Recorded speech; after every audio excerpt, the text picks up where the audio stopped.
Ini anak mau cerita Ustadz. Ya. Berapa hari yang lalu, ya kira-kira 10 hari yang lalu lah, kurang lebih dikit. Itu kalau antum kan udah kenyang nih makan yang begini-beginian. Cuma anak kan yo sesekali sih pernah, cuma nggak sering lah. Ada postingan di IG itu Ustadz. Ada salah satu ikhwan itu yang kemudian foto anak dipasang. Di sampingnya ada tulisan Kitab Tauhid gitu ya, Asy-Syaikh Muhammad At-Tamimi. Kitab ma'ruf ini antum tahu juga. Nah, sudah kemudian tulisannya gini Ustadz. Hati-hati ikhwan gitu ya. Jangan tertipu dengan pembahasan kitab tauhid dari Ustadz ini gitu kan. Kemudian di bawahnya termasuk nama antum di tag Ustadz. Wah, ini keren ini. Ana mau wah, nama antum di tag. Karena beliau ini dekat dengan ahlul bid'ah, bermudah-mudahan dengan ahlul bid'ah. Dan ahlul bid'ah yang di tag Ustadz Abdullah Hadromi, Abu Basam Omar Mita, dan di bawahnya ada UAS gitu. Nah, kira-kira kalau antum Ustadz ngadepin yang gini-gini bagaimana? Karena mereka dalilnya banyak banget Ustadz, Masya Allah. Termasuk kalimat mereka itu innal arwah junudun mujannada. Jadi ruh itu akan Allah kumpulkan bersama yang sejenis. Innat tuyur ala ashkaliha taqauna. Kalau trik dari antum Ustadz ngadepin yang gini-gini gimana Ustadz? Ini sih pengalaman-pengalaman yang sudah saya lewati Ustadz. Saya sudah selesai dengan masalah semacam itu kalau saya Ustaz. Artinya adalah menghadapi orang yang akan senantiasa menghujat kita, memfitnah kita adalah sesuatu yang wajar. Kalau perjalanan dakwah kita itu mulus, tidak mendapatkan sama sekali gangguan, tidak sama sekali mendapatkan rintangan, justru malah kita itu bertanya sama diri kita, jangan-jangan ada yang salah nih dalam dakwah kita sampai tidak memiliki sebuah rintangan dan tidak memiliki sebuah hambatan. Tapi saya juga teringat kepada sebuah asar, ada sebuah asar yang datang dari Nabi Shallallahu Alaihi Wasallam. Memang para ulama atau di dalam derajat hadisnya ada yang mendhaifkan, tapi tidak sedikit pula yang menghasankan. Rasulullah Shallallahu Alaihi Wasallam itu menyampaikan al-mu'min baina khamsi syada'id. Orang mukmin itu di antara 5 penghalangnya. Yang disebutkan Nabi siapa itu 5 penghalangnya orang yang beriman? Mukmin yahsyuduhu, mukmin yang hasad kepadanya. Munafik yubghiduhu, munafik yang membencinya. Kemudian yang ketiga kufar yuqatilunahum, orang-orang kafir yang senantiasa memerangi dan membunuhinya.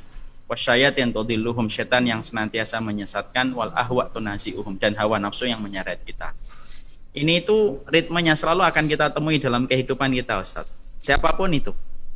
Nah, yang terkadang kita akan temui pertama kali itu siapa? Yaitu adalah mukmin yahsyuduna, mukmin yang mereka itu hasad sama kita. Nah, makanya hal semacam itu harus kita nikmati bagian dari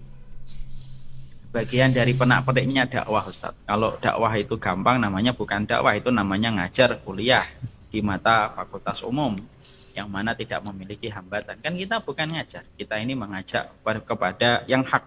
Dan salah satu makna yang hak itu persaudaraan.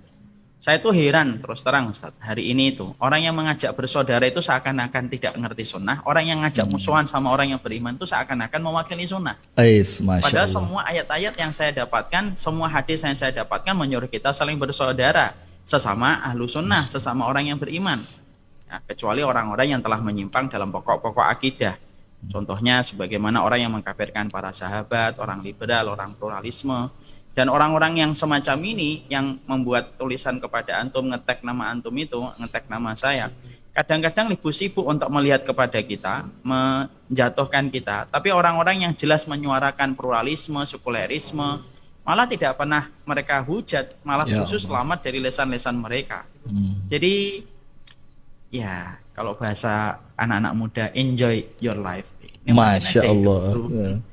Wah, itu semacam itu Ustaz. Kalau kita mikirnya pikiran yang besar, kita tidak akan pernah terrepotkan dengan hal kecil yang disampaikan oleh manusia. Apalagi manusia yang mengucapkan juga majhul. Orangnya siapa kita juga nggak ngerti.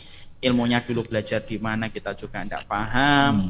Siapa ustadznya juga kita nggak paham. Kalau kita kan jelas, kita belajar di Fakultas Syariah. Betul nggak Ustaz? Saya 2 tahun di Edat Bahasa Takmili, 1 tahun Fakultas Syariah, 4 tahun masyayikh saya masyayikh Timur Tengah. Saya lulus dengan angka yang juga tidak sedikit dan saya yakin antum juga nilainya tinggi juga. Masya Allah. Jadi kalau ada orang mempertanyakan kita itu, saya ditanyakan apanya sih? Betul kata Ali bin Abi Thalib. Anak kok seperti tahu arahnya kemana ini Ustadz ya? Jangan-jangan teman sekelas juga nih. Jadi Makanya insya Allah Ustaz, tidak perlu kita merepotkan semacam itu. Karena apa? Orang semacam itu kalau dalam kata kaidah bahasa Jawa itu apa? Lampu itu nek mati, lampu itu nek entek minyaknya mati dewi. B. Lampu itu kalau kemudian Minyaknya sudah habis. habis minyaknya kan mati sendiri. Kalau mereka sudah bosan menghujan nanti mundur sendiri satu persatu insya Allah. Iya. Ya, makanya saya tuh selalu menyampaikan Ustaz, 5 kaidah yang harus diperlakukan ketika orang itu ngaji.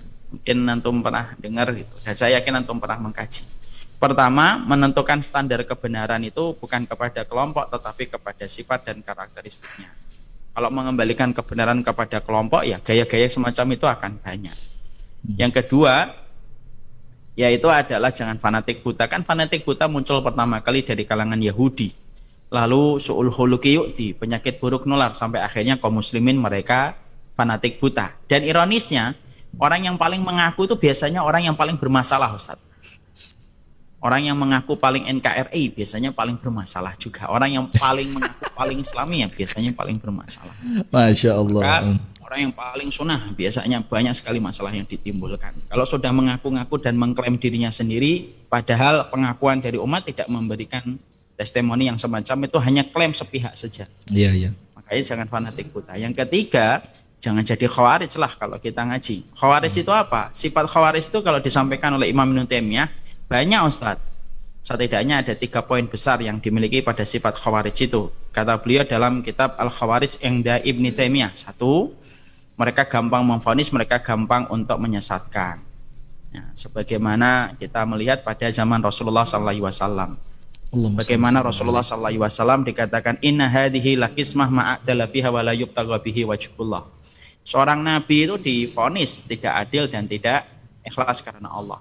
Gara-gara yang memvonisnya itu tidak bertabayun kepada Rasulullah. Kenapa pembagian ghanimah kepada salah satu kabilah lebih banyak? Ya, makanya Masya Allah ya Ustaz, vonis itu perkara besar gitu. Bedanya Ahlussunnah dengan Khawarij itu apa? Khawarij itu gampang memvonis gitu, dan vonisnya tidak sesuai dengan qawaid yang ada, tidak sesuai dengan dhawabit dan peraturan kaidah-kaidahnya. Yang kedua, orang Khawarij itu apa? Ahli ibadah luar biasa. Baik yang besar atau yang kecil dikerjakan semuanya. Makanya kan kata Rasulullah, Quran kamu tidak akan sama menandingi Qurannya mereka, salat kamu tidak akan pernah mampu menandingi salatnya mereka. Artinya orang-orang Khawarij itu Masya Allah di sisi ibadah itu luar biasa dalam yang wajib dan yang sunnah. Bukan berarti kita tidak beribadah, kita tetap beribadah. Jangan sampai nanti malam kita tahajud, nggak jadi daripada nanti Khawarij, nggak gitu juga. Tapi kalau kita Ahlussunnah itu kita getol, kita semangat melakukan yang wajib dan yang sunnah, tapi di sisi yang lainnya kita tidak gampang untuk menyesatkan, tidak gampang memvonis orang lain. Dan yang ketiga yang kita juga harus paham, sifatnya orang Khawarij itu adalah orang-orang kafir selamat dari lisannya, tapi orang-orang mukmin, orang-orang yang dohirnya mukmin malah tidak selamat dari lisannya. Nah itu kalau sudah semacam itu kan kita mampu dan kita harusnya mendiagnosa diri kita masing-masing kan. Saya ini gampang mengkafirkan enggak? Saya ini gampang menyesatkan enggak? Saya ini ahli ibadah tapi gampang menyesatkan ataukah tidak? Apakah saya ini orang kafir selamat dari lisan saya tapi orang muslim tidak selamat dari lisan saya? Setiap thalibul ilmi dan setiap pencari ilmu adalah orang yang paling berat dengan mendiagnosa dirinya dan bermuhasabah atas jiwanya. Apakah dia termasuk orang yang mendapati berbagai macam hal yang dikhawatirkan oleh para ulama terdahulu. Kemudian yang keempat ya harus mengerti perbedaan para ulama. Kemudian yang kelima ya ambil yang baik, buang yang buruk. Kita gunakan kaidah itu pada takaran yang sebenarnya. Jangan sampai berlebihan, jangan sampai menolak kaidah itu. Karena kaidah itu adalah kaidah yang sebenarnya sejatinya adalah ambil yang baik, buang yang buruk. Kalau yang salah jangan diambil, yang baik diambil.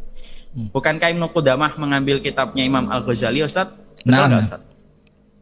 Ya kan sampai jadinya Minhajul Qasidin, ya atau tidak, Ustaz? Iya, sah. Semacam itu. Wallahu a'lam bishawab. Masya Allah. Jadi senyumin aja ya Ustaz. Santai aja gitu. Santai. Saya sudah melewati masa-masa itu. Iya, maka kita bincang begini Ustaz. Ini kayak ngadem no hati gitu Ustaz. Bayangin Kenapa? foto kayak ngadem no hati Ustaz. Oh gitu. Nggih, iya. insya Allah. Jadi foto dipajang, bahkan kitab yang nggak ikut apa-apa jadi korban Ustadz. Jangan tertipu dengan kajian kitab tauhid. Apalagi ada foto Gary lagi di sana, ada foto Abu Shanum, ada foto Akhrik. Jadi terkenal mereka Ustadz.